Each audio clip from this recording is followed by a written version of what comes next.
நம்ம வந்து தளபதி மொபைல்ஸ் கடை வச்சிருக்கோம். என்னோட பேரும் வந்து விஜய் தான், சரிங்களா. டிவிக்கு வந்து பாலிடிக்ஸ் எனக்கு பிடிக்கல. ஒரு சினிமா ஃபேனா வந்து நான் விஜய் எனக்கு ஒரு பெரிய ஃபேனா இருந்தேன்.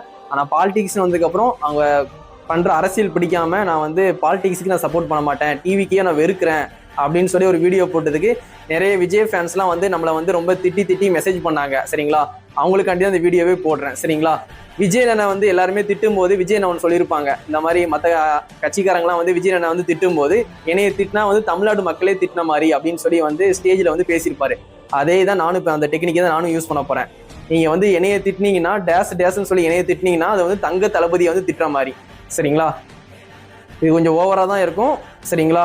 விஜயனை வந்து எப்படி வந்து அவரை திட்டினா தமிழ்நாடு மக்களே வந்து திட்டின மாதிரின்னு அவர் சொன்னாரோ அதே மாதிரி என்னைய நீங்க திட்டினீங்கன்னா தங்க தளபதியை திட்டின மாதிரி, சரிங்களா. அதனால வந்து முக்கியமா தற்கூரிங்களுக்கு தான் போட்டுட்டு இருக்கேன்.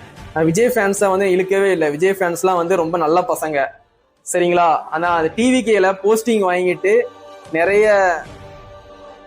தப்பா பண்ணிட்டு இருக்காங்க பாத்தீங்களா, அவங்களுக்காண்டி தான் அவங்கள தான் நான் தற்கூரின்னு சொல்றேன். விஜய் ஃபேன்ஸை நான் தற்கூரின்னு சொல்ல. விஜய் ஃபேன்ஸ்லாம் வந்து ரொம்ப நல்ல பசங்க. அவங்களாம் வந்து எந்த மிஸ்டேக்கும் பண்ண மாட்டாங்க, ஒரு பொண்ணை வந்து மிஸ்பிஹேவ் பண்ண மாட்டாங்க, ஒரு பொண்ணை வந்து தப்பா பேச மாட்டாங்க, ஒருத்தரை வந்து குடும்பத்தை தாக்கி வீடியோ போட மாட்டாங்க. விஜய் ஃபேன்ஸுங்க உண்மையிலே நல்ல பசங்க. ஆனா அந்த பாலிடிக்ஸ்னு வந்ததுக்கு அப்புறம் வந்து அந்த துண்டை போட்டுக்கிட்டு இவங்க அட்டூழியம் பண்றாங்க பாத்தீங்களா, அவங்களுக்காண்டி அந்த வீடியோவே பண்ணிக்கிட்டு இருக்கேன்.